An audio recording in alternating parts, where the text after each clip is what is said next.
Welcome to the first lecture of our mechanics series for the IB lit exam. इस series में हम cover करेंगे अपने mechanics को एक स्ट्रक्चर्ड वे में। सबसे पहले हम 2 चैप्टर्स करेंगे मैकेनिक्स के, ठीक है। उसके बाद हम एक कंबाइंड वीडियो बनाऊंगी मैं, जिसमें हम उसके MCQs की प्रैक्टिस कर रहे होंगे ताकि हमें चैप्टर और अच्छे से समझ में आ जाए, तो और हम साथ साथ MCQs की भी प्रैक्टिस करते रहें। सो हम शुरू करते हैं हमारे चैप्टर 1 से, जो कि है इंट्रोडक्शन टू मैकेनिक्स। और ये ध्यान में रखना है कि जो हमारा मैकेनिक्स का पोर्शन है ये 25% कवर कर रहा है हमारे एग्ज़ाम में। सो हमें मेन फोकस 25% वाले पोर्शंस पे ही करना है। सो सबसे पहले हमारा जो टॉपिक आता है वो आता है व्हाट इज़ मैकेनिक्स। मैकेनिक्स सबको पता है फिज़िक्स क्या होती है, ठीक है, हम ऑलरेडी पढ़ चुके हैं। तो मैकेनिक्स फिज़िक्स की ही एक ब्रांच है जो डील करती है मोशन की स्टडी के साथ, फोर्स की स्टडी के साथ और एनर्जी की स्टडी के साथ, ठीक है। और अप्लाइड मैकेनिक्स में क्या करते हैं हम, जो हमारी रियल वर्ल्ड प्रॉब्लम्स होती हैं ना उनको डिज़ाइन करते हैं, एनालाइज करते हैं, उनके स्ट्रक्चर को एनालाइज करते हैं, मशीन्स को, ठीक है। इन सब जो हमारी प्रॉब्लम्स होती हैं ना डिज़ाइन करने के लिए, एनालाइज करने के लिए उनके स्ट्रक्चर को, उनकी मशीन्स को, उन पे हम अपने मैकेनिक्स के रूल्स लगाते हैं, मैकेनिक्स के प्रिंसिपल्स लगाते हैं या फिज़िक्स के रूल्स लगाते हैं। ये हम आगे पढ़ेंगे मैकेनिकल प्रिंसिपल्स क्या होते हैं, ठीक है। और इजी लैंग्वेज में कहा जाए तो मैकेनिक्स एक ऐसी स्टडी है ये चीज़ों की कि कैसे चीज़ें रिस्पॉन्ड कर रही हैं, कैसे चीज़ें मूव कर रही हैं, कैसे कार मूव कर रही है, कैसे बॉल बाउंस कर रही है, कैसे फैन चल रहा है, कैसे हम चल रहे हैं बिना स्लिप हुए, ठीक है। तो जो की कॉन्सेप्ट हैं मैकेनिक्स के वो हमने पढ़ लिए, motion, force and energy. Motion क्या है हमारा, जब कोई भी चीज़ मूव करती है एक जगह से दूसरी जगह, भले ही वो लिटिल बिट क्यों ना करे बट वो मूव कर रही है, तो मुझे मोशन कहते हैं। अब हमारा जो सेकंड टॉपिक आता है वो होता है फोर्स। पुशेस और pulls that make things move and change shape. किसी भी चीज़ को पुश करना या पुल करना जिससे चीज़ें मूव करें या अपनी चेंज करें शेप, ठीक है, वो हमारा फोर्स होता है। अब आता है हमारा एनर्जी।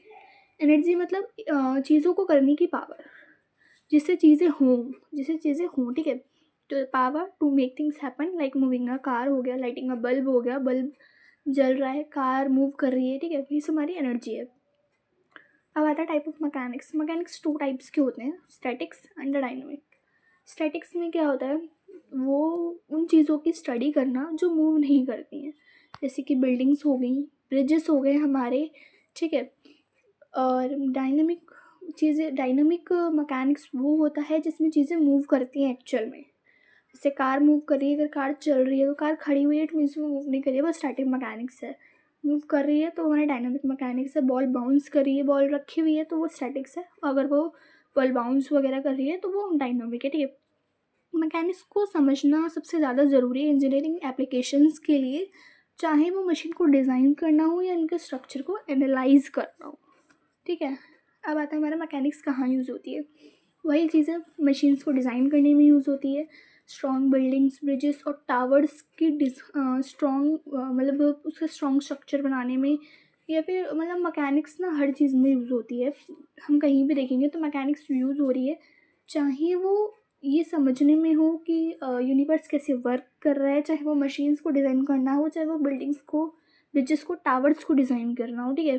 मैकेनिक्स हमारी यहाँ यहाँ यूज़ होती है, चाहे हम एटम के बिहेवियर से लेकर प्लैनेट्स कैसे मोशन में हैं, इस चीज़ को समझने के लिए मैकेनिक्स यूज़ होती है, ठीक है। सिंपल टर्म्स में अगर हम देखें तो मैकेनिक्स वही है, कैसे चीज़ मूव कर रही है और कैसे वो फोर्सेस को रिस्पॉन्ड कर रही हैं। और ये एक फंडामेंटल सब्जेक्ट है हमारा, जो कि हमें हेल्प करता है ये समझने के लिए और इंटरेक्ट करने के लिए हमारे चारों तरफ के वर्ल्ड से, ठीक है। अब आता है हमारा अप्लाइड मशीन्स।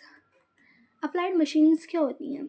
अप्लाइड मशीन्स वो टूल्स और डिवाइसेस होती हैं जो हमें हेल्प करती हैं कि हम जल्दी काम कर सकें, ईजिली काम कर सकें और इफ़ेक्टिवली काम कर सकें। और हम मैकेनिकल प्रिंसिपल्स का यूज़ करते हैं जो कुछ स्पेसिफिक टास्क परफॉर्म करते हैं, या फिर कुछ स्पेसिफिक टास्क परफॉर्म करने के लिए मैकेनिकल प्रिंसिपल्स का यूज़ करते हैं, ओके। तो मैकेनिकल प्रिंसिपल्स क्या होता है, ये लिखा हुआ है यहाँ पर। Mechanical principles are rules that control how machines and mechanical systems behave, direct how they move, interact and respond to forces. मतलब कि मैकेनिकल प्रिंसिपल्स वो रूल्स होते हैं जो कि कंट्रोल करते हैं कैसे मशीन और मैकेनिकल सिस्टम्स को बिहेव करना है, कैसे मूव करना है, कैसे इंटरैक्ट करना है, कैसे फोर्स को रिस्पॉन्ड करना है, कैसी परफॉर्मेंस रेगुलेट करती है, कैसे एफिशिएंसी, सेफ्टी वगैरह सब हमारा मैकेनिकल प्रिंसिपल्स में आता है। वो सारे रूल्स बनाए गए हैं इन सब चीज़ों के लिए। अब आता है हमारा इम्पोर्टेंस ऑफ मैकेनिक्स। मैकेनिक्स की इम्पोर्टेंस क्यों है, ठीक है। तो मतलब हेल्प्स क्रिएट्स न्यू थिंग्स, यानी मतलब कि हेल्प करता है न्यू थिंग्स को क्रिएट करने में, ठीक है। बाय द यूजिंग मैकेनिक्स हम चीज़ों को इन्वेंट कर सकते हैं, चीज़ों को इम्प्रूव कर सकते हैं, जैसे कि कार्स, मशीन्स, टूल्स, ठीक है। अब आता है सेकंड जो पॉइंट है हमारा, make things work better. Mechanics को समझने के बाद ये हमें हेल्प करता है कि हम डिज़ाइन कर सकें चीज़ों को अच्छे से, जो कि इफ़ेक्टिवली काम करे और एफिशिएंटली भी काम करे, ठीक है। ये होता है हमारा मेक थिंग्स वर्क बेटर। अब आता है कीप्स अस सेफ, जो हमें जिससे हम सेफ रहें। मैकेनिक्स हेल्प करता है ये इंश्योर करने में कि बिल्डिंग्स हैं, ब्रिजेस हैं, मशीन्स हैं, वो सेफ रहें और हमें हर्ट ना करें। मशीन्स गिर भी सकती हैं, बिल्डिंग्स भी गिर सकती हैं, ब्रिजेस भी गिर सकते हैं, पर नहीं, मैकेनिक्स इसीलिए बनाई गई है कि हम उसे एक स्ट्रक्चर्ड वे में डिज़ाइन कर सकें, ठीक है, अच्छे से बना सकें, ताकि उससे किसी को भी कोई भी नुकसान ना हो, ठीक है, हार्म ना पहुँचे। अब आता है हमारा saves time and money. Mechanics help करता है रास्ते ढूंढने में कि कैसे थिंग्स को हम और फास्टर बनाएं, बट उसमें कम पैसा लगे, ठीक है। उसके लिए होता है सेव्स टाइम एंड मनी।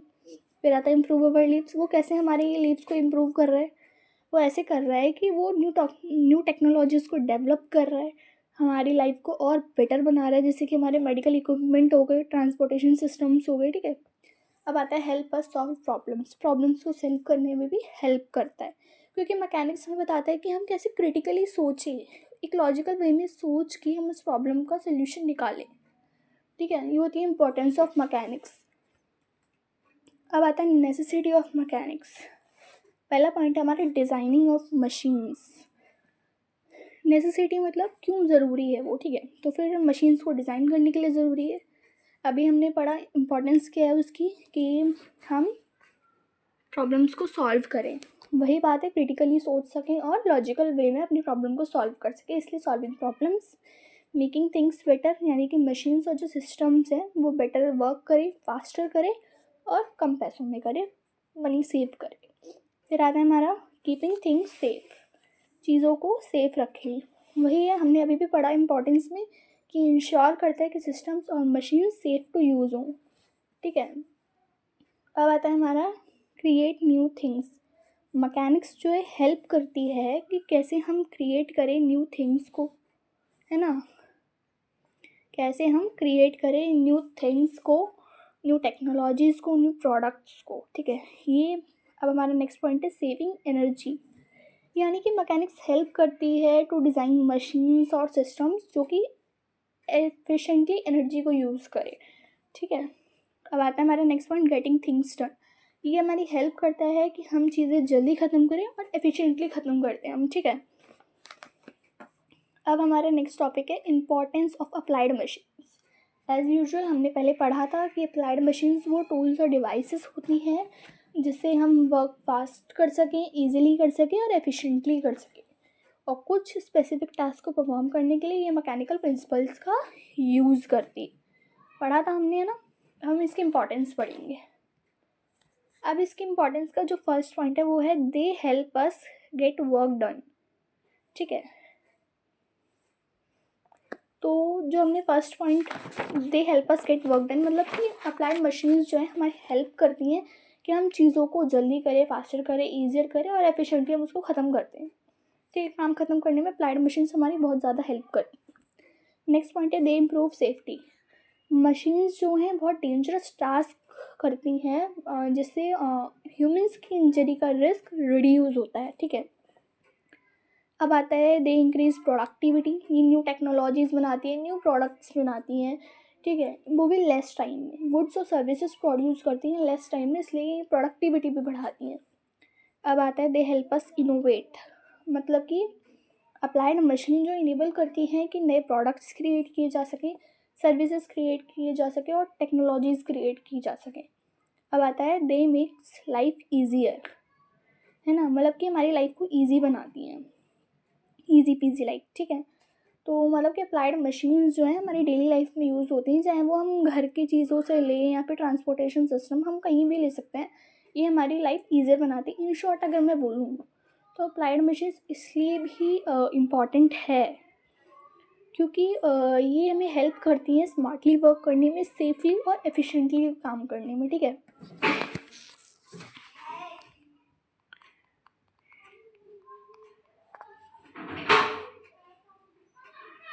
अब हमारा next topic necessity of mechanics.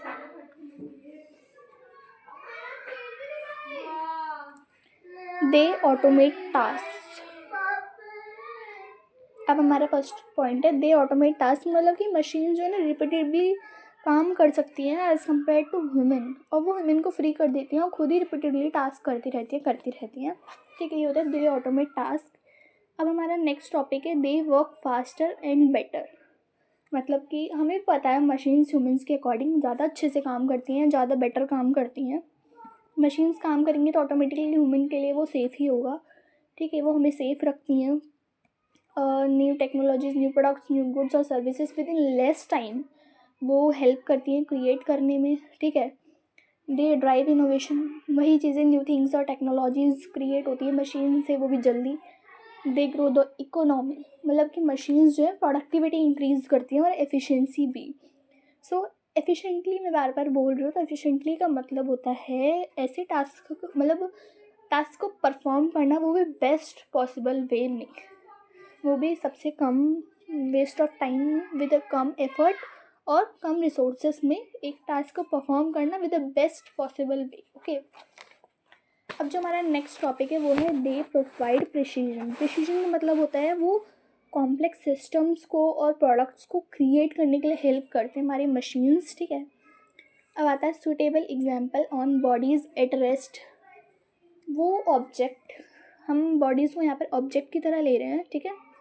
सो ऐसे ऑब्जेक्ट्स जो कि मूव नहीं करते और अपनी पोजीशन चेंज नहीं करते, उन्हें हम रेस्ट पे कहते हैं। हमने भी स्टैटिक डायनामिक्स पढ़ा था ना, स्टैटिक्स हम बोल सकते हैं रेस्ट है और डायनामिक हम बोल सकते हैं मोशन है, ठीक है। यानी कि जो चीज़ें मोशन को एक्सपीरियंस नहीं कर रही हैं, ना ही मूव कर रही हैं, ना ही अपनी पोजीशन चेंज कर रही हैं, we can say that they are at rest, वो रेस्ट पे हैं। Chair in a room rest पे है, tree in a garden, garden में ट्री है वो ऐसी ही है, वो मूव नहीं कर रहा है। Mountain, rock on a mountain, rock mountain पे है बट वो मूव नहीं कर रहा है, एक ही जगह पे है, अपनी पोजीशन चेंज नहीं कर रहा है। ऐसी picture on the wall, parked bicycle, ऐसे बहुत सारे एग्जाम्पल्स हैं, ओके। अब आता है हमारा next topic suitable examples on bodies in motion, यानी कि वो कुछ सूटेबल एग्जाम्पल्स देने हैं जो बॉडीज़ मोशन में हैं। मोशन का मैंने भी बताया वो डायनामिक होता है, जो कुछ बोल सकते हैं मोशन को एक्सपीरियंस करता है, जो मूव करता है, अपनी पोजीशन चेंज करता है, that is set to be in motion, okay. वो कुछ टाइप की मूवमेंट को एक्सपीरियंस कर रहा है, चाहे वो कुछ सेकंड्स के लिए ही क्यों ना हो, बट उसने मूव किया, दैट इज़ कॉल्ड मोशन, वो मोशन में है, ठीक है। ट्रांसलेशन, रोटेशन, वाइब्रेशन, कुछ भी वो एक्सपीरियंस कर रहा है। मूविंग एलिवेटर चल रहा है, कार चल रही है हाईवे पे, पर्सन पार्क में दौड़ रहा है, ट्रेन ट्रैवल कर रही है ट्रैक पे, लीफ गिर रही है, फिश स्विम कर रही है, बॉल रोल हो रही है, ठीक है। ऐसे काफ़ी एग्जांपल्स हैं। सो ये थे हमारे आज के टॉपिक्स जो कि हमने अच्छे से ख़त्म कर लिए हैं, ओके।